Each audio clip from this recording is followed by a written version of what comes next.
So ఇప్పుడు ఏంటంటే అతని విషయాలకు వద్దాం. అమ్మగారు భక్తి, భగవంతుడు అనే విషయాన్ని చెప్తోంది.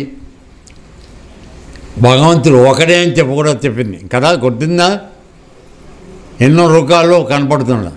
ఏ విధంగా అంటే మనకు అర్థం అవడానికి చెప్తాను. ఏంటంటే ఇప్పుడు ఇంతమంది కూర్చున్నారు కదా అండి, మన అందరినీ మనుషులు అంటారు కదా, మనుషులు.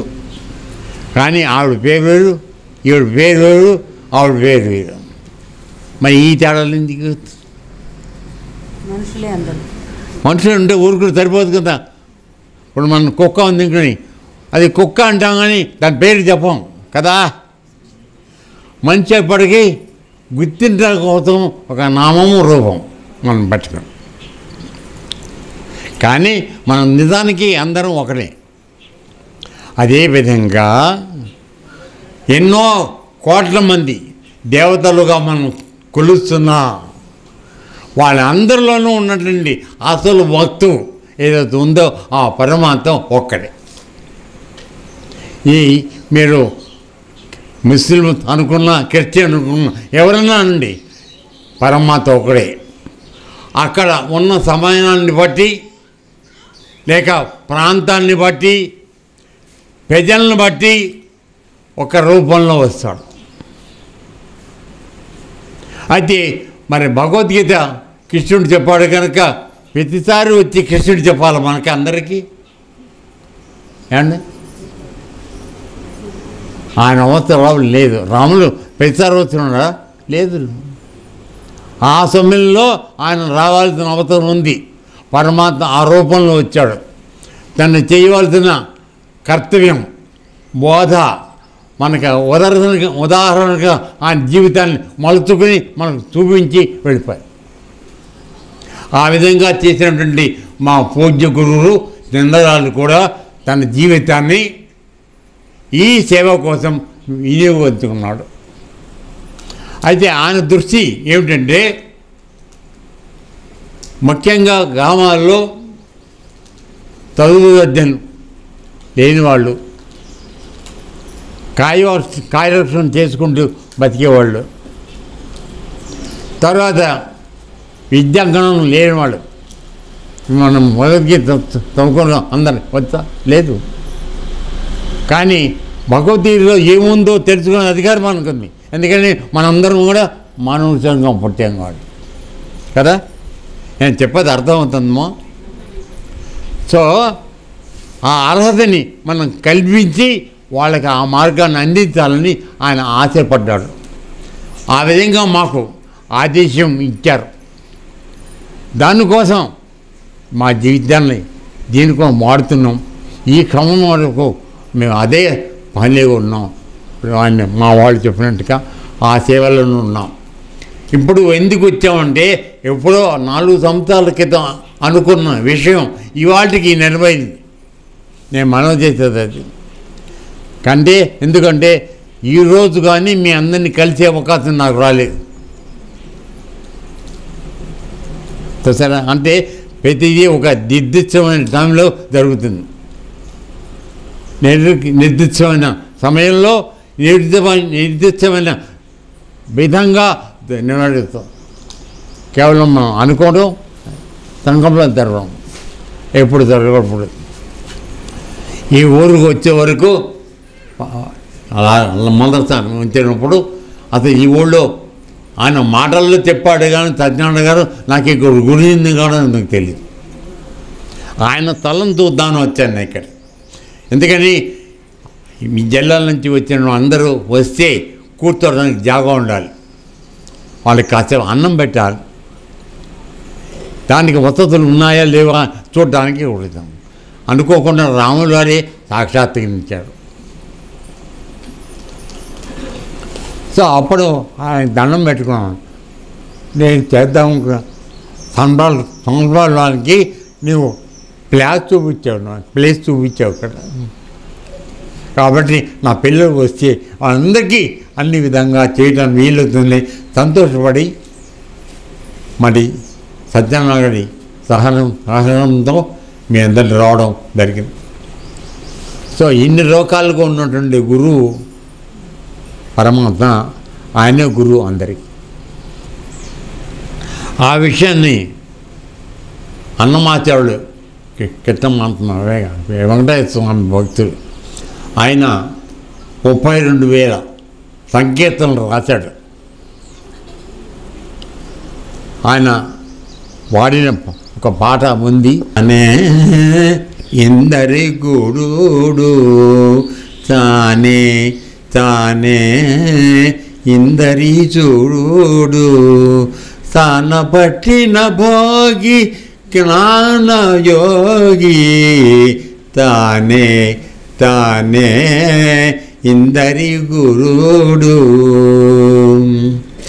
అపరిమితములైన యజ్ఞాలు వడిచేయ ప్రబన్నులకు బుద్ధి పచరించి తపముగా ఫలప్రది త్యాగము చేయించు కపురుల కమిర కర్మయోగి తానే తానే ఇందరి చూడు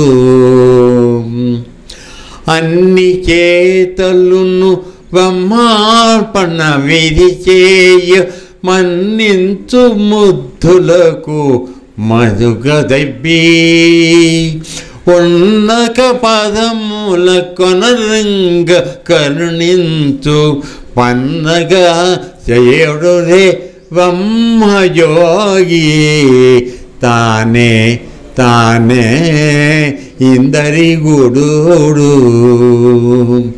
తనరగా కపిలుడై దత్తాతేయుడై ఘనమైన మహిమతి వెంకటరాయడై వెనకగ సంసార యోగము కేయించు అనిమిష గతులను అభ్యాసరోగి తానే తానే ఇందరి చూడు పాటలో సౌలభ్యం ఏమున్నా దేని అర్థాన్ని దయచేసి చెప్పే అవకాశం నాకు ఇవ్వండి. మొట్టమొదటిగా అయినా ఆ పరమాత్ముడు ఇంతవరకు వాక్కిచ్చాడు, చాలా సంతోషం. మీ అందరినీ కలుసుకునే భాగ్యం ఆ వాక్కు వల్లే జరిగింది. కాబట్టి నెమ్మదిగా ఆయన ఉపశమనం పొందిన తర్వాత తప్పకుండా దాని యొక్క అర్థం మీకు చెప్పి మీరందరూ కూడా ఈ ముక్తి మార్గంలోకి వెళ్ళాలి. ఎందుకంటే ఇక్కడ ఉన్న వాళ్ళలో చాలామంది వయోవృద్ధులు కూడా చూస్తున్నాను. ఆ వయోవృద్ధులందరూ కూడా ఇంకా ఈ భూప్రపంచంలో ఇంకా నడయాటడం తగ్గించి ఈ ప్రపంచ మార్గం నుంచి పరమాత్మ మార్గం వైపు మీరు అంతర సాధనలో లీనమవ్వాలని మేమంతా మీ అందరికీ ఆ విద్య నేర్పటానికని ఎంతో ఆసక్తులమై ఎంతో శ్రమ కోర్చి, మా పిల్లలు కూడా చాలా శ్రమ కోర్చి ఇక్కడికి వచ్చి మా సత్యనారాయణ గారితో పాటు మిగతా అందరూ కూడా ఎంతో కష్టపడి ఈ ఏర్పాట్లన్నీ చేసి మీకు ఈ మార్గదర్శనం చేయాలనే ఉద్దేశంతో ఇంత దూరం రావటం జరిగింది. ఆరోగ్యం మాకు సహకరించకపోయినా మా వయసు కూడా, నేను 70 సంవత్సరాలు, ఆయనకి 76 సంవత్సరాలు. సో అయినా సరే మన చివరి వరకు, మన శ్వాస చివరి వరకు నిలుపుకున్నంత కాలము మీ అందరి సేవలో మేము ఉండాలనే ఉద్దేశంతో ఇంత దూరం రావటం జరిగింది. సో చిన్నగా మీకు కొన్ని అర్థం కాకపోయినా కొద్దిగా జాగ్రత్తగా వింటే తప్పకుండా మీకు అర్థమవుతాయి. సో ఆయన దీని అర్థం ఇప్పుడు మీకు చెబుతారు, వినండి.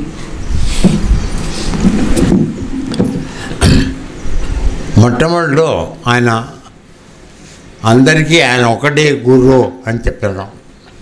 అంటే మనం ఎన్ని దేవతల రూపంలో మనం కొలుస్తున్నా అందరిలో ఉన్నటువంటి గురువు ఒకటే. ఆ గురువు రూపంలో ఆయన మనలోనే ఉన్నాడు, మన లోపలే ఉన్నాడు. ఆ గురువుని రూపంలో ఉన్న మన లోపల ఉన్న పరమాత్మని తెలుసుకోవటమే మానవ జన్మగా మన కర్తవ్యం అవి ఉంది. అది కర్తవ్యం అంటే మీరు చెయ్యవలసింది ఇదే. మిగతా ఏం చేశారో అని కారణం వస్తాం. మీకు ఈ జన్మ ఇవ్వబడింది ఆయన్ని తెలుసుకోవడానికి. దానికోసం ఆ వనంతుడు ఒక్కడే అని చెప్పాడు. తర్వాత మొదటి చరణంలో అపరిమితమైన యజ్ఞాలు బడి చేసి, అంటే ఇంతకుముందు కొన్ని దాదాపుగా 500 సంవత్సరాల వరకు ఎక్కువగా మానవులు యజ్ఞాలు చేసేవాళ్ళు. ముఖ్యంగా దారయుగంలో యజ్ఞాలు చేసేవాళ్ళు. అందుకోసమే ఆ సమయంలో యజ్ఞం గురించి మాట్లాడేవాళ్ళు. ఇప్పుడు మనకది అదేమిటో తెలీదు, మనం చేసే విధానం అంతగానే తెలుసు. అయితే అప్పుడు దాన్ని కూడా ఆయన అసలు తనలో ఉన్న పరమాత్మని తెచ్చుకోకుండా నువ్వు యజ్ఞాలు చేస్తే ఓయం లేదని చెప్తాం. అపరిమితమైన యజ్ఞాలు చేయ ప్రపన్నులకు బుద్ధి గరిపి అన్నీ వాళ్ళకి బుద్ధి చెప్తాను ప్రయత్నం చేశారు. యజ్ఞం చేస్తున్నామని చాలా ఆర్భాటంగా అన్నీ చేస్తాం కదా, అసలు యజ్ఞం అంటే ఏంటి అని బుద్ధి చెప్పి బుద్ధి పచరించి తపంగా ఫలితం అంటే నీవు చేస్తున్న ప్రతి ఫలితం ఆశించి చేయకు. పని చేయడం వరకే మన కర్తవ్యం. ఫలితం ఆశించే అధికారం మనకి లేదు. అది ఎలా నేను చేస్తాను కాబట్టి కర్మ చేయి, ఫలితం నాకు వదిలేయి. కాబట్టి అన్నీ చెప్తున్నాడు ఫలితం అంటే ఫలితాన్ని వదిలేతాయి, అప్పుడు నువ్వు నన్ను చేస్తావు అని చెప్పి మొదటిదాన్ని అంటే మనం కర్మ మార్గంలో వెళ్తున్నప్పుడు మనకి గైడెన్స్ ఇచ్చాడు. ఓకే, మార్గదర్శనం. ఇక రెండో దానికి వచ్చేప్పటికీ అన్ని చేతులను బ్రహ్మార్పణమీయ మన్నించు మొద్దులను మరుగ చెప్పి ఉన్నత పదములకు వనరంగ పన్నించు పన్నెగ చేయుడు బ్రహ్మయోగి. అంటే చూడండి, అంటే ఆ స్టేజ్ నుంచి కర్మస్థోడి నుంచి భక్తిలోకి వచ్చాడు. అంటే భక్తి వచ్చేప్పుడు ఏం చేస్తాం మనందరం? ఏం చేసినా పరమాత్మ యొక్క అనుగ్రహం అని ఆయన మన ఉన్నతులుగా మనం అనుకుని అన్ని పనులు అందుకోసం చేస్తాం. ఆ విధంగా చేసిన వాళ్ళకి ఆయన పన్నగ చేయుడు అయ్యి, అంటే పన్నగ అంటే పాములు దాని మీద పడుకుంటాడు. ఏమిటి పాముల మీద ఉంటాడు భగవంతుడు విష్ణుమూర్తి అంటే మనలో ఉన్న 5 పంచభూతాలతో నిర్మాతమైన ఈ శరీరంలో లోపల 5 పంచభూతాలు ఉన్నాయి. వాటిని ఆయన ఆదిలో పెట్టుకున్నాడు. అంటే అవన్నీ ఆయన చెప్పినటువంటి మనందరికీ అవి చెప్పినట్టు మనం ఉంటున్నాం కదా. కాబట్టి ఆ పరిస్థితి మానేసి చేసే పని అంతా కూడా భగవంతుడికి అర్పణ చేస్తూ నువ్వు చేసుకుని మార్గంలోకి వస్తే నేను పన్నగ యోగ బ్రహ్మయోగిగా నీకు గురువుగా పనిచేస్తాను అని చెప్పాడు. ఇప్పుడు ఎగ్జాక్ట్గా ఈ అక్కడికి వచ్చిన విషయం ఏంటంటే మీ అందరూ కూడా బ్రహ్మయోగంలోకి రావాలి, ఆ జ్ఞానం తెలుసుకోవాలి, మనందరం అది పొందాలి. దానికి మనం ఏం చేయాలి అంటే మొదటిగా మనం చేస్తున్న ప్రతి పని పరమాత్మకు వదిలేని, ఫలితం వద్దు, కర్మ చేద్దాం. ఇందాక నేను చెప్పాను, ఏ కర్మ అయితే 3 రకాల విధంగా విభజించబడుతుందో అనగా మొదట శాస్త్ర ప్రకారం పని చేయాలి, ధర్మానికి కట్టుబడి. 2 ఇతరులకి హాని చేయకూడదు. 3వది పరమాత్ముని యొక్క హీచ కోసం చేయాలి. ఈ 3గా చేస్తే మనం చేసిన ప్రతి పని మనకి యజ్ఞంగా మారుతుంది. అప్పుడు ఆ కర్మలు మనం బంధించాం, మనం తొందరగా పరమాత్మ దగ్గరికి వెళ్ళడానికి అవకాశం వస్తుంది. ఆ విద్య నేర్పితే మా గురువు ద్వారా మేము నేర్చుకుని మీకు అంత చెప్పడానికి ప్రయత్నిస్తాం. ఇకపోతే 3వది కనరగా తపించుడై భక్తాత్రేయుడై ఘనమైన వెంకటేశ్వరులాగా సంతార జోగము కుప్పచేయు అనిమిష గ్రత్తులను నేర్పే అభ్యాస యోగి మన 3 రకం పాత్ర వహిస్తున్నాడు. మొట్టమొదటిలో కర్మయోగిగా ఉన్నాడు, తర్వాత బ్రహ్మయోగిగా మాట్లాడాడు. ఇప్పుడు మనకి అభ్యాస యోగి మారుతున్నాడు. ఇందులో ఏమి చెప్తున్నాడు అతని రహస్యం అంతా ఇక్కడే ఉంది. ఏమిటంటే ఈ బ్రహ్మజ్ఞానాన్ని కపిలుడు అన్న ఆయన తన తల్లికి ఉపదేశం చేశాడు. ఆయన తండ్రి వెళ్ళవాడు ఉపనయనం అయిన తర్వాత అరణ్యానికి వెళ్ళిపోయాడు. కొంతకాలం అయిన తర్వాత అమ్మ ఇటు చూడు, కొంతకాలం అయిన తర్వాత ఈ పిల్లవాడు కూడా నేను అరణ్యానికి వెళ్ళిపోతానని చెప్పాడు. తల్లితో చెప్తాడు, తల్లి నేను ఎలా బతకాలి, నేను వెళ్ళిపోతే ఎవరో చూస్తారని ఆవిడ గోల్ చేస్తాను. అప్పుడు అతను తల్లికి ఈ వేదాంతం బ్రహ్మజ్ఞానం నేర్పుతాడు. భగవద్గీతలో సాంఖ్యయోగం అని అది ఈ కపిలుడు చెప్పాడు. చెప్పి తల్లికి ఈ జ్ఞానం అందించిన తర్వాత ఆయన వెళ్ళిపోయాడు. అటు ఆ విధంగా బ్రహ్మజ్ఞానం అందించిన వాళ్ళలో కపిలుడు ప్రథముడు ఒకడు. ఆయన తర్వాత ఈ కలియుగంలో మనందరికీ శ్రీపాద వల్లభుడు, ఇందాక భజన చేశారు, తర్వాత నృసింహ సరస్వతి, తర్వాత ఇప్పుడు సాయిబాబా వీళ్ళందరూ కూడా గురు పౌర్ణమిలో వచ్చిన వాళ్ళు. సో వీళ్ళ రూపంలో వెంకటేశ్వర స్వామితో సహా అందరూ కూడా ఈ బ్రహ్మజ్ఞానం గురించే మనం చెప్తున్నారు. గృహస్థులు కూడా చేశారు మొదటిసారి. అంతకుముందు 600 సంవత్సరాల ముందు ఈ యోగం సన్యాసులు మాత్రమే ఇవ్వబడింది. 6-7 సంవత్సరాల క్రితం మొదటిసారి సంసారంలో ఉన్నవాళ్ళు కూడా ఈ విద్యను అందించాలని రావడం జరిగింది. ఆ విధంగా మనందరికీ అందే అవకాశం ఇచ్చాం. అదే అటువంటి యోగాన్ని నేర్పి వాళ్ళ చేత అందించబడితే వాళ్ళందరికీ కూడా ఆయన అభ్యాస రోగిగా ఉంటాడు అని చెప్తారు.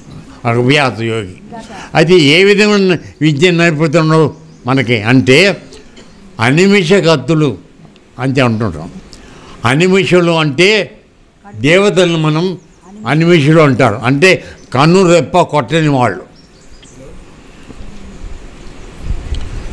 దేవతలు. ఇక్కడ మనందరికీ ఈ యోగం నేర్చుకుంటే ఆ కన్ను రెప్ప కొట్టకుండా ఉండే విధంగా మనందరికీ యోగం నేర్పించవచ్చు. అది వెంకటేశ్వర స్వామి గురుడుగా వచ్చి మనందరికీ నేర్పుతున్నాడు. సో గురువు ఉన్నాడు, ఒకే ఉన్నాడు. ఎవరు ఏ విధంగా తన కొలుస్తున్నారో కర్మయోగాలను కానీ మార్గం లేక భక్తి యోగం కానీ లేక బ్రహ్మయోగాలను కానీ ఎవరు వచ్చినా వాళ్ళు ఏ విధంగా కోరుకుంటే ఆ విధంగా తనే అందరికీ అందించి మనం ఉద్ధరించడానికి ప్రయత్నం చేస్తున్నాడు. కాబట్టి అటువంటి అవకాశాన్ని మనం సద్వినియోగం చేసుకోవాలనేది ఆయన అన్నయాచార్యులు కోరుకున్నాడు. మా గురుదేవులు కూడా మీ అందరికీ చెప్పేది అదే విషయం అని చెప్తాం. ఇప్పుడు మేము ఆ ప్రయత్నం చేస్తున్నాం. కాబట్టి మీరందరూ కూడా ముందుకు రండి. జీవితంలో కొంత సమయం టైం అయిపోయిన వాళ్ళు చాలామంది ఉన్నారు. ఇంకా మరి ఆలస్యం చేయవద్దు, దయచేసి చేయనండి. ఎందుకు వచ్చాము ఈ జన్మకి, ఏమి సాధించి వెళ్దాం. మనం వచ్చినందుకు మనం ఏదో ఒక పర్పస్ ఉన్నారు కదండి. పర్పస్ అండి, ప్రయోజనం. మన జీవితానికి ఒక ప్రయోజనం ఉండాలి కదా, దాన్ని సాధిద్దాం. మనందరికీ ఉన్న ముఖ్యమైన ప్రయోజనం మన కర్తవ్యం పరమాత్మ తెలుసుకోవడం. ఆయన ఎక్కడున్నాడు? నీళ్ళలో ఉన్నాడు. ఆ మార్గం చెప్పేదే మా భోజ్య గురుదేవులు ఇచ్చిన మార్గం. కాబట్టి ఈ అవకాశాన్ని అందరూ సద్వినియోగం చేసుకుని అవకాశాన్ని అందిపుచ్చుకొని ఈ గణాన్ని పొంది మీ జీవితాన్ని ధన్యం చేసుకోండి. నేను కోరుకునేది దానికోసం ఇక్కడికి వచ్చాను. ఎంతోమంది లేవు దానికి ముందుకు వస్తారో మీ యొక్క పట్టుదలను బట్టి ఆధారపడ్డారు. ఏది కష్టం కాదు తల్లి. మనం సంసారంలో అందరం కష్టాలు లేకుండా ఉన్నామా? దయచేసి చెప్పండి. పూర్తి సంతోషంలో ఉన్నామా? ఏమ్మా చెప్పండి, గుండెమా చేసి చెప్పండి. మరి అంత ఏడుస్తూ ఉన్నా దాన్ని ఎందుకు పట్టి ఏడుస్తాం? ఇక్కడ జరని ఇక్కడ చేద్దాం. నేను చెప్పింది అర్థమైందని చెప్తే ఇంట్లో రోజు ఏడుస్తూ కదా, ఆ ఏడిపోతే ఇక్కడ ఏడుద్దాం. దానికి ఇక ముచ్చి దొరుకుతుంది, అక్కడ ఏం దొరకదు కదా. మనం చేసిన పాపాలే మన కాలం వస్తాయి. అవి మొత్తం మనని కాల్చి తగలబెట్టే పని గురువు చేస్తారు. నిబ్బరంగా మనం చేయొచ్చు.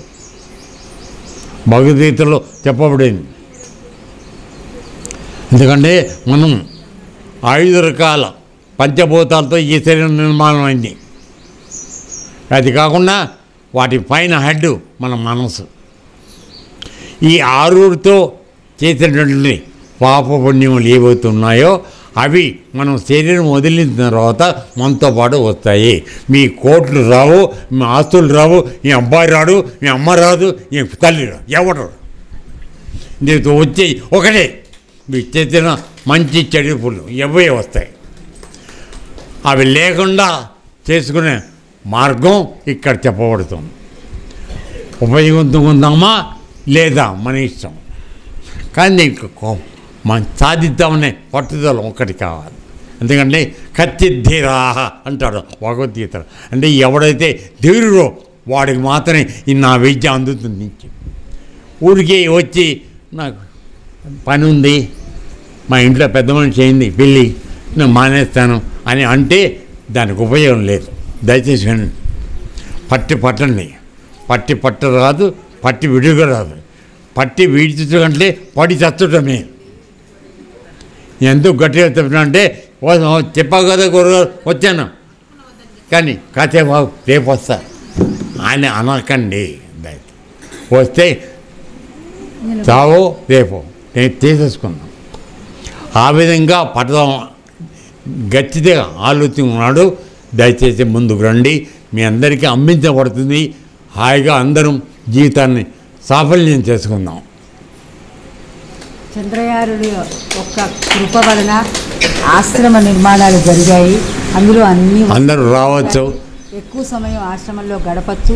అలా ఇంటి దగ్గర సౌకర్యం లేదనుకున్న వాళ్ళు అక్కడ ఆశ్రమంలో నుంచి చేసుకోవచ్చు. కానీ యోగం మాత్రం చేయాలి. నేను మాకు టైంకి ఫుడ్ పంపిస్తానని నేను పడుకుంటాను మాత్రం కుదరదు. దయచేసి వినండి. ఎందుకంటే మనందరికీ ఒక సామెత ఉంది, రెక్క ఆడితే కానీ డొక్కాడుతూ. అంటే 2 చేతులతో పనిచేస్తే కానీ ఒక్క నోరుతో తినడానికి వీల్లేదు. భగవంతుని నియమం అది అమలు తీరుస్తాం ఆశ్రమంలో కూడా. కాబట్టి రెస్ట్ తీసుకుందామని మాత్రం రావద్దు. రెస్ట్ తీసుకోవడానికి రావద్దు, మీ ఇంట్లోనే ఉండండి. ఎందుకని నువ్వు వచ్చిన పర్పస్ ఏందో ఉన్నో అది చెప్తాను మీకు. జీవితాన్ని సవినియోగం చేసుకోండి. నీలో ఉన్న పరమాత్మ తెలుసుకోండి. ఎక్కడో లేడు, మన లోపలే ఉన్నాడు. ఆ మార్గం నేర్పుతాం. ఇప్పుడు మీతో మాట్లాడిన వాళ్ళందరూ ఆ మార్గంలో ఉన్నవాళ్ళు. వాళ్ళని అందుకే మీకు పరిచయం చేశాం. కాబట్టి అయిన ఆలస్యం అయిపోయింది, వదిలేయండి. ఈ క్షణం నుంచి ఆలోచించండి. మనం ముందుకు వెళ్ళే విధానం చేద్దామా అనుకుంటే మీకు మీరే నిర్ణయం చేసి ఎవరిని మీ బలవంతం పెట్టము. ఎందుకంటే అమ్మ ఒక్క నిమిషం మనం చేస్తా ఎంత మనం చెప్తూ ఉన్నా నేను పూర్వజన్మలో చేసుకున్న ఈ పాపపుణ్యాలు రాత్రి చెప్పాను. పూడ్చో ప్రయత్నాలు మీరు వచ్చారు రాత్రి తెలీదు. రాత్రి చెప్పాను, ప్రతి మానవ జన్మకు వచ్చిన తర్వాత ఒక ఆదర్శం పెట్టుకుని ఆ ఆశయాన్ని సాధించడానికి ప్రయత్నం చేయాలి.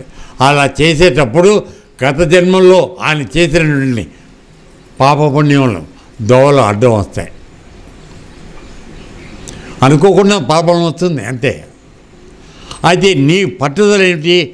లేదు, ఆ మార్గం ఎన్నుకున్నా కాబట్టి ఇది వచ్చినా నేను వదలకుండా చేస్తానని దాని పక్క వాడి ముందుకు రాగలిగిన ధైర్యం మన దగ్గర ఉండాలి. అప్పుడే మనం కార్యసూత్రం అవుతాం. ఎందుకంటే రాత్రి చెప్పాను, మీరందరూ ఎంతమంది ఉన్నారో నాకు తెలియదు. రాముల వారికి 16 సంవత్సరాల వయసులో తీవ్రమైన వైరాగ్యం వచ్చింది. ఇల్లు వద్దు, బాకీలు వద్దు, నాకు రాజ్యం వద్దు, పెళ్ళం వద్దు, ఆఖరికి కట్టుకునే బట్టలు కూడా వద్దండి. ఆ పరిస్థితి వెళ్ళిపోయాడు. ఆ సమయంలో అతన్ని కర్తవ్యం ఏముంది, అది చెల్లిపడితే నువ్వు చేయవలసిన పని ఉందని అతనికి చెప్పి అతన్ని కార్యోన్ముఖుడు చేశాడు. ఆ విధంగా ఆయన ఎంతో కొన్ని 10,000 సంవత్సరాలు రాజ్యపాలన చేశాడు. మధ్యలో ఎన్నో వచ్చినాయి, భార్య వెళ్ళిపోయింది, తండ్రి బయటికి పంపించాడు, అన్నీ జరిగినాయి. కానీ ఆయన ధర్మాన్ని వదిలిపెట్టాడు. అందువల్ల చివరికి మళ్ళీ వచ్చాడు. మనం కూడా ఆ ధర్మాన్ని విడిచిపెట్టిన పట్టుకుంటే మనకు మనకు దోవ దొరుకుతుంది. మనం కూడా ఒక ఈ సంసారం నావలో హాయిగా ప్రయాణం చేసే అవకాశం ఉంది. కాబట్టి మరి ఇంతకన్నా మిమ్మల్ని ఏ విధంగా ఒప్పించి చెప్పాలో నాకు తెలియలేదు. నేను చెప్పడంలో తప్పు ఉంటే మన్నించండి. నా ప్రయత్నం అయితే మీ అందరిలో కూడా ఈ మార్గాన్ని రాని భగవంతుడు మనకి ఈ మానవ జన్మ ఇచ్చి మనకు చాలా సహాయం చేశాడు. దాన్ని ఉపయోగించుకుందాం, దానికోసం ప్రయత్నం చేద్దాం. అందరూ కూడా టైం అంతే. సో ఆ అవకాశాన్ని వాడుకుని దాన్ని ప్రయత్నం చేద్దాం. కొద్దిసేపు మీలో ఎవరైనా విన్నవాళ్ళు 11 అది కొద్ది విన్నవాళ్ళు ఏదైనా సందేహాలు ఉంటే అడిగితే మాకు సంతోషం. ఎందుకంటే మీరు ఈ విషయాన్ని విన్నారని మీకు సందేహం కలిగిందని మొదటి గుర్తు అంటే మీరు విన్నట్టుగా మాకు గుర్తు ఏంటంటే మీరు ఒక సందేహం అడిగితే మీరు బాగా విన్నట్టు, లేదంటే మామూలు హరికథ విన్ని వెళ్ళిపోయింది కొంత అది వద్దు. దయచేసి అడగండి, ఏ విధమైన సందేహం అని సరే మాకు తెలిసిన వరకు చెప్తాం. ఈ 15 నిమిషాలు అరగంట నిమిషం దానికి వినియోగిద్దాం. చెప్పండి, ఒకటి తర్వాత అడగండి. అయ్యా రెడ్డి గారు, పెద్దరెడ్డి గారు, మీరు ఏమైనా సందేహాలు రండి, ప్లీజ్ కమ్, రండి.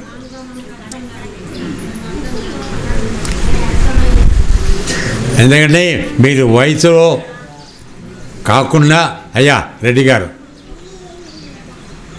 రండి, మీరు పెద్దవారు, అనుభవం కలిగిన వాళ్ళు కాబట్టి మీ యొక్క మాట చాలా విలువ ఉంటుంది. ఎందుకంటే నేను చెప్తాను ఒక్క నిమిషం.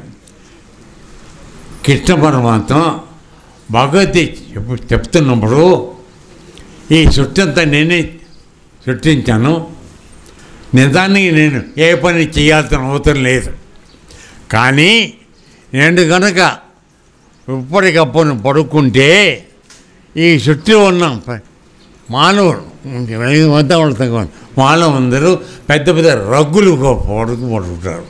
రగ్గులు ఎవడో పిల్లలు లేకుండా. కాబట్టి నేను చేయాల్సిన పని ఉంది, ఏ పార్టీని చేసినా నా పని నేను చేయాలి అన్న కర్తవ్యం అవి ఉంది అని చెప్పాడు. ఆ విధంగా పెద్దలు మీరు మీ కర్తవ్యాన్ని చేయండి. సంతోషం. బోల్ శ్రీరామచంద్ర మహారాజ్కి. బ్రతికినన్నాళ్ళుని భజన దప్పనుగాని మరణకాలమునందు మరతునేమో. యావేలయమదూత లాగ్రహంబున వచ్చి ప్రాణముల్ పెకలించి పట్టునప్పుడు కపవాత పైత్యముల్ గపగా భ్రమచేత గంపముద్వమంగి కష్టపడుచు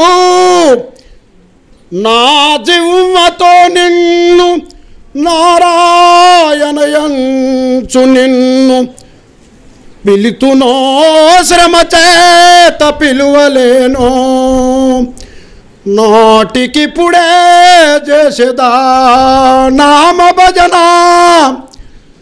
భూషణ వికాస శ్రీధర్మ పుర నివాస దుష్ట సంహార నరసింహ దురిత దూరా మానస శ్రీ రామ రామనవే ఈ మానవ జన్మామికారాదే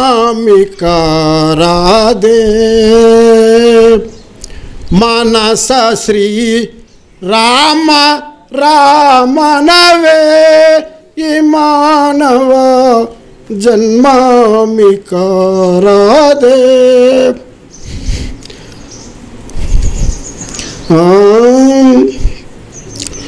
కోతి శాస్త్రాలు జయాకే నీతి మార్గము మరువాకే ఇతరుల హింస జయాకే ఖ్యాతివం తూడనబోకే మనస శ్రీ రామ రామనవే ఈ మానవ జన్మమికారాదే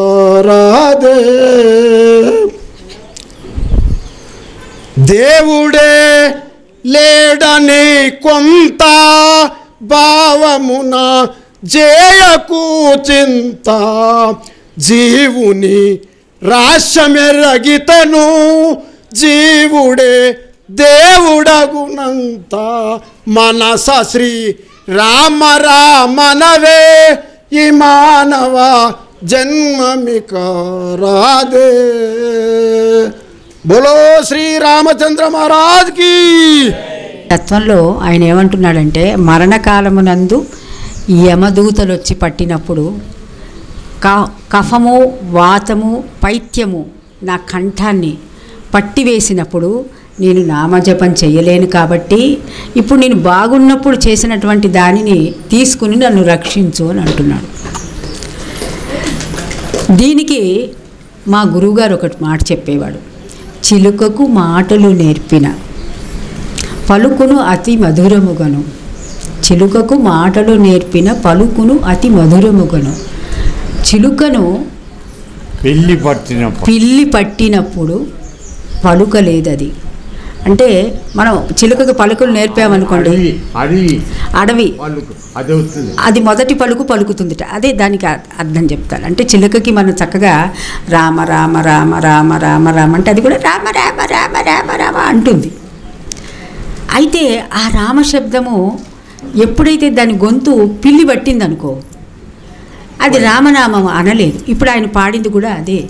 ఏంటంటే అయ్యా ఇప్పుడు నేను రామనామం చెబుతున్నాను కానీ నాకు యమదూతలు ప్రత్యక్షమై నా కంఠాన్ని పట్టుకున్నప్పుడు నేను రామరామ అనలేను కదా. అంటే అక్కడ ఒక విధమైనటువంటి సంశయం మనకి ఏర్పడుతుందన్నమాట. అది పోగొట్టుకోవటానికే మార్కండేయుడి కథ చెప్పబడింది. చెప్పండి. దాంట్లో ఏంటంటే మనం వన్ టైం సెటిల్మెంట్ అడుగుతున్నాం. నేను ఇప్పుడు చేశాను కదా, అప్పుడు దాన్ని రక్షించు, అప్పుడు నీకు తెలియపోదు అది ముందుగా అన్నీ చేసేస్తా. ఏమండి మనం ఆకలి ఉన్నప్పుడు భోజనం చేయాలా, ఆకలి లేనప్పుడు భోజనం చేయాలా? ఆకలి ఉన్నప్పుడే భోజనం చేయాలి, లేనప్పుడు వేసి అది వృధా. ఇంత తింటాం పారిస్తాం. పెళ్ళిళ్ళలో చూస్తూ ఉంటాం కదా, 50 రకాలు పెడతారు. అందులో 50 రకాల కంచంలో పెట్టుకుని 2 మెతుకులు తిని అంతా అవతల పారేసి వెళ్ళిపోతాం. ఈ విషయంగా మనం చేస్తాం. భగవద్గీతలో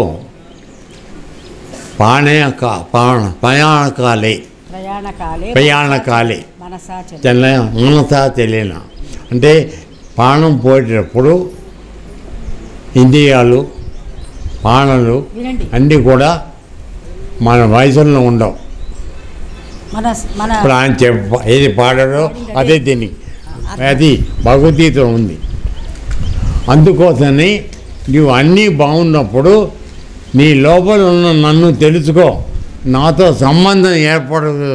అప్పుడు నేను తావు ఏం చేయలేదు. నువ్వు ఎప్పుడైతే ఆ యోగ మార్గం ద్వారా నన్ను తెలుసుకుని నాతో సంయోగం చెంది ఉంటావో, యోగం చేస్తావో, అప్పుడు నేను నిన్ను తీసుకుంటా నా దీంట్లోకి. నువ్వు మనం యొక్క మళ్ళాల్సిన అవసరం లేదు అని చెప్పి భగవద్గీత చెప్పారు.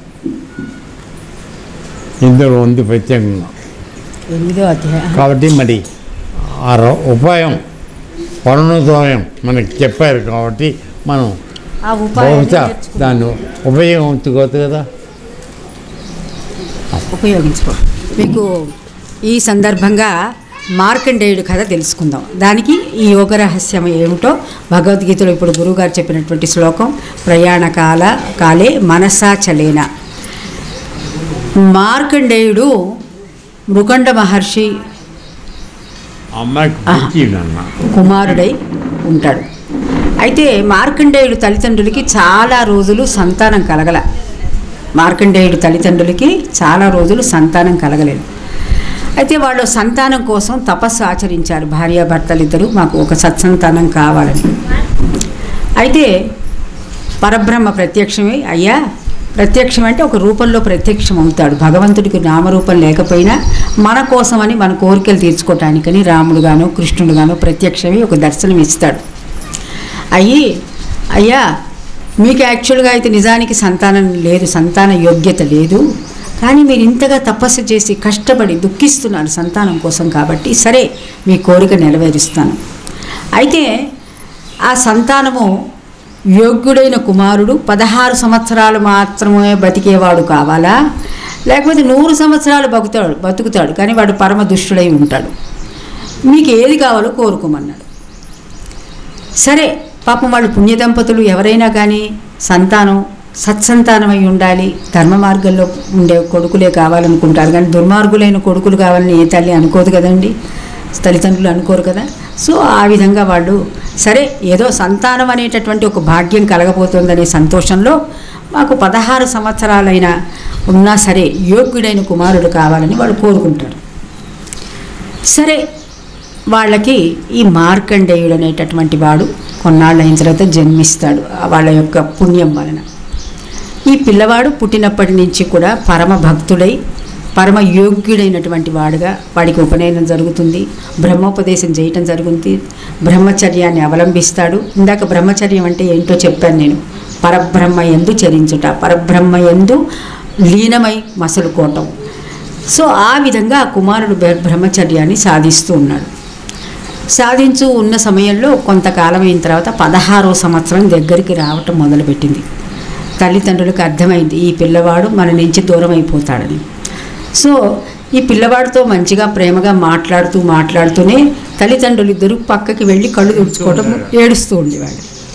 ఈ కుమారుడికి అర్థమయ్యేది కాదు, ఎందుకు నేను ఇలా ఏడుస్తున్నాడు, వీళ్ళు నా తల్లిదండ్రులను దుఃఖిస్తున్నారు, నా ప్రవర్తనలో ఏదైనా తప్పు ఉందా, నేను తల్లిదండ్రుల్ని ఏ విధంగా అయినా బాధ పెడుతున్నానా, నేను నాకు తెలిసి నా గురుదేవులు నేర్పించినటువంటి అన్ని విద్యలు చేసుకుంటూ తల్లిదండ్రులు బాగానే చూసుకుంటున్నాను, అయినా సరే వాళ్ళు ఎందుకు దుఃఖిస్తున్నారు, మాటిమాటికి కన్నీరు ఎందుకు తీస్తున్నారు, మాటిమాటికి కళ్ళు ఎందుకు తుడుచుకుంటున్నారు, నన్ను చూడంగానే మళ్ళా నవ్వుతున్నట్లుగా ఉంటున్నారు, ఏమిటిది అని చెప్పి అతను చాలా బాధపడుతూ ఉండేవాడు. సరే ఒకరోజు ధైర్యం చేసి తల్లిదండ్రుల్ని, అమ్మా నాన్న మీరెందుకు దుఃఖిస్తున్నారు, నా వల్ల ఏదైనా మీకు కష్టం కలుగుతోందా, నిజంగా అట్లా అడిగే కుమారులు ఇవాళ రేపు ఎవరైనా ఉన్నారా అండి, తల్లిదండ్రులు వంతు దుఃఖించడంగానే ఉండిపోతున్నది. ఆ దుఃఖాన్ని నివృత్తి చేసే కొడుకులే లేకుండా అలాంటి కొడుకుల్ని మనం కంటున్నాం, తప్పేం కాదు, మనది కూడా లోపం ఉండాలి ఎక్కడో. సో ఆ విధంగా ఆ కుమారుడు ప్రశ్నించేటప్పటికి తల్లిదండ్రులు ఇద్దరు దుఃఖం ఆపుకోలేక కొడుకుని ఆలింగనం చేసుకుని దుఃఖించి, నాయన నీ ఆయుర్దాయం 16 సంవత్సరాలు మాత్రమే, అతి కొద్ది కాలంలో నేను ఆ పరమాత్ముడు తీసుకెళ్ళబోతున్నాడు, ఆ బాధని తట్టుకోలేక మేము ఇట్లా దుఃఖిస్తున్నామని ఉన్న రహస్యం వాడికి చెప్పేస్తారు. అప్పుడు మార్కండేయుడు, అమ్మా దీనికోసమా మీరు ఇన్నాళ్ళు దుఃఖిస్తున్నారు, నేను బ్రహ్మజ్ఞానం నేర్చుకున్నాను, ఆ పరమాత్ముడి యందు లీనమై ఎలా మసులుకోవాలో నాకు తెలుసు, మీరు ఇంకా దుఃఖించటం మానేయండి, నా కర్తవ్యం నేను చేస్తాను, మీరు ఏమాత్రము చింతించద్దు అని చెప్పి తల్లిదండ్రులకు అభయం ఇచ్చి శివాలయానికి వెళ్తాడు. అంటే కథ అలా నడుస్తుందన్నమాట. శివాలయానికి వెళ్ళి పూర్తిగా శివదీక్షలో నిమగ్నమై ఉంటాడు. అతను శివదీక్షలో నిమగ్నమై ఉన్నప్పుడు అతనికి కాలం ఆసన్నమైంది. యముడు కర్మిష్టి, అతను చాలా పంక్చువల్ మనిషి. యముడు శనిదేవుడు ఇద్దరు కూడా చాలా కర్మయందు నిష్ఠ కలిగిన వాళ్ళు. ఎవ్వరి యందు దయాదాక్షిణ్యం అంటే వాడు దయగల వాళ్ళే, కానీ ఆ కర్తవ్యం ముందర అందరూ ఎవ్వరు తల్లి తండ్రి కొడుకు ఇటువంటివేవి వాళ్ళు చూడరు. సరే, యముడు వచ్చాడు.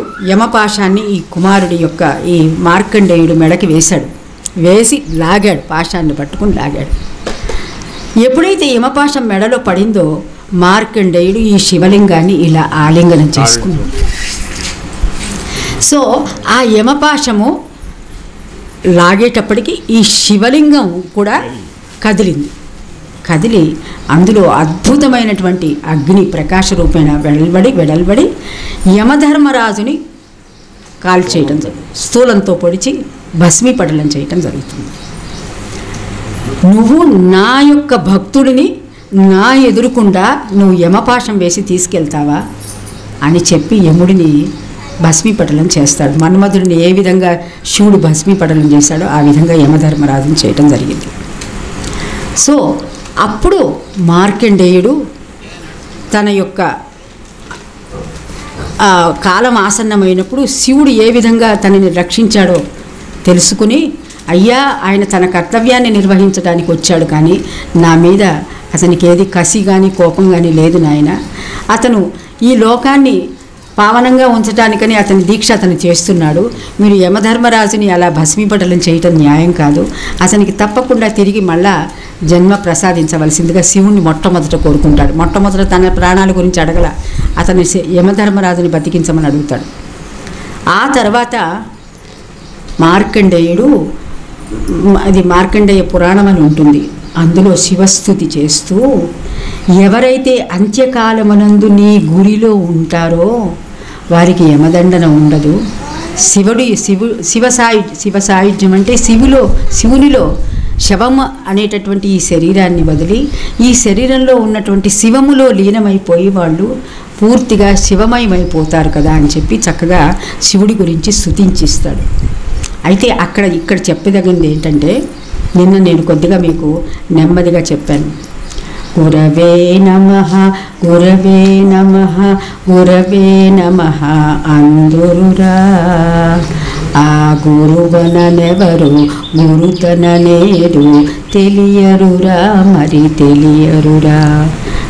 గురుగీత అంటారు. శివుడు మొట్టమొదటగా పార్వతీదేవికి ఉపదేశించినటువంటి దానిని గురుగీత అంటారు. ఆ గురుగీతనే తర్వాత వశిష్ఠ గీతగా వచ్చింది. ఆ వశిష్ఠ గీతే తర్వాత భగవద్గీతగా వచ్చింది. అంటే మెల్లమెల్లగా దాన్ని సరళీకృతం చేశారు, మామూలు మనలాంటి మనుషులకు కూడా అర్థమయ్యే విధంగా. సో ఇక్కడ గురువు అనే మాట శివుడు మాత్రమే, ఆయన శివుడినే ఆది గురువు అంటారు.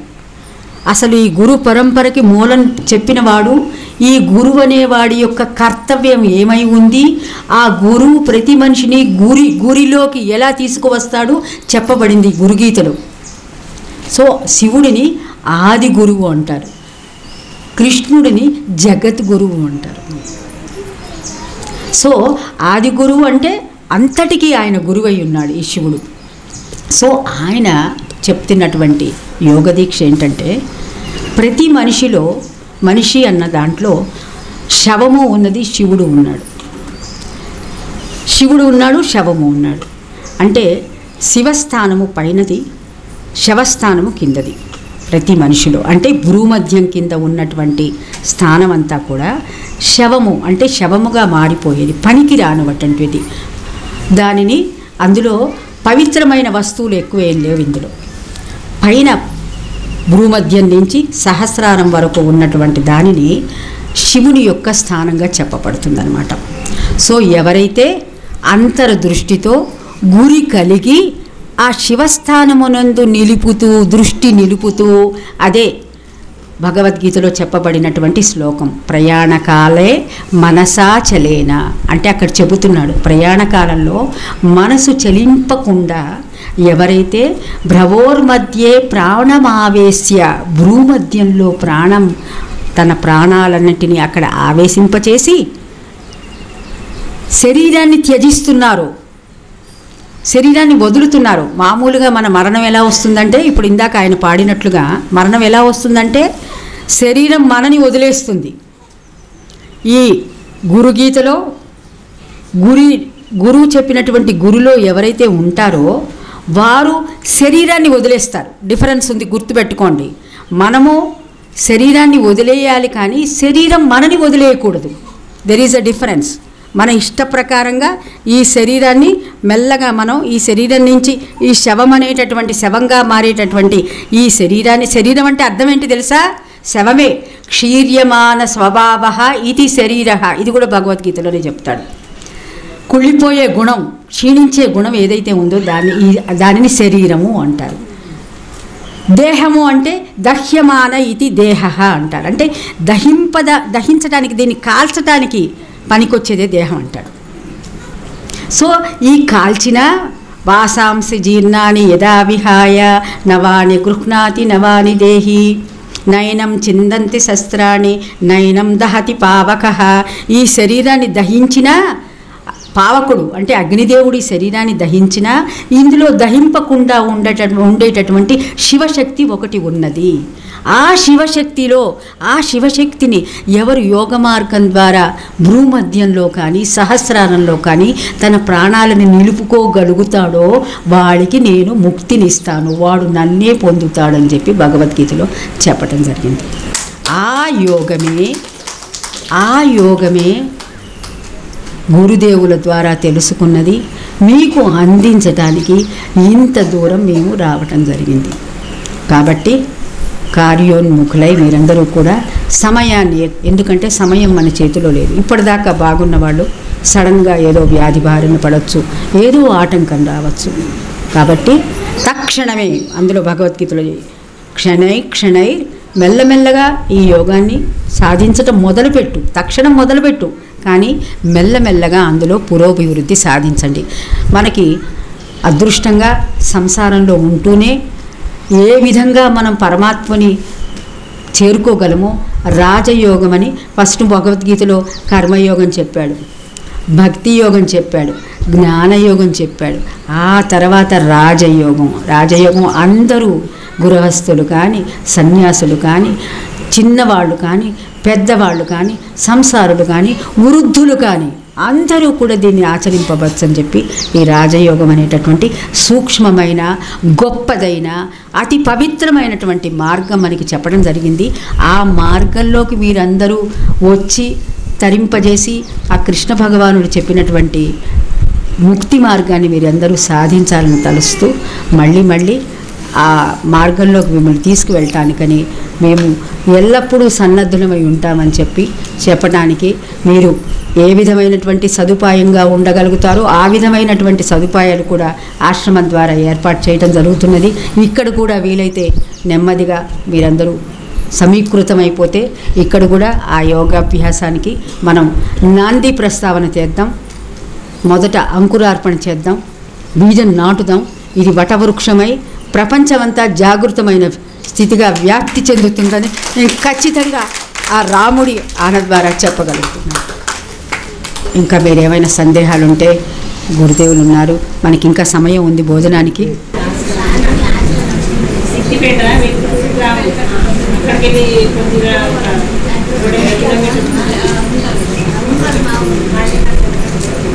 ఏమ్మా ఏంటమ్మా అడుగుతున్నాను? సిద్దిపేట దగ్గర వెలకటూరు అనే గ్రామము. ఇక్కడ చాలామంది మా ఆశ్రమానికి వచ్చిన వాళ్ళు ఉన్నారు. మీరు వస్తామంటే ఏర్పాట్లు వాళ్ళు చూస్తారు, చెప్తారు. మీకు కావాల్సిన ఇన్ఫర్మేషన్ వాళ్ళు చెప్తారు, ఎలా రావాలని కూడా చెప్తారు. అందులో పర్వాలేదు లేదు. ఓకే తెర తీసుకుందామా? లోకా సంస్థ అందరూ తల్లగా ఉండండి. చెప్పిన మాటల్ని ఎంతవరకు మీరు ఆకలింపు చేసుకుని ముందుకు వస్తారో నిర్ణయం మంచి తీసుకుంటాం. తల్లి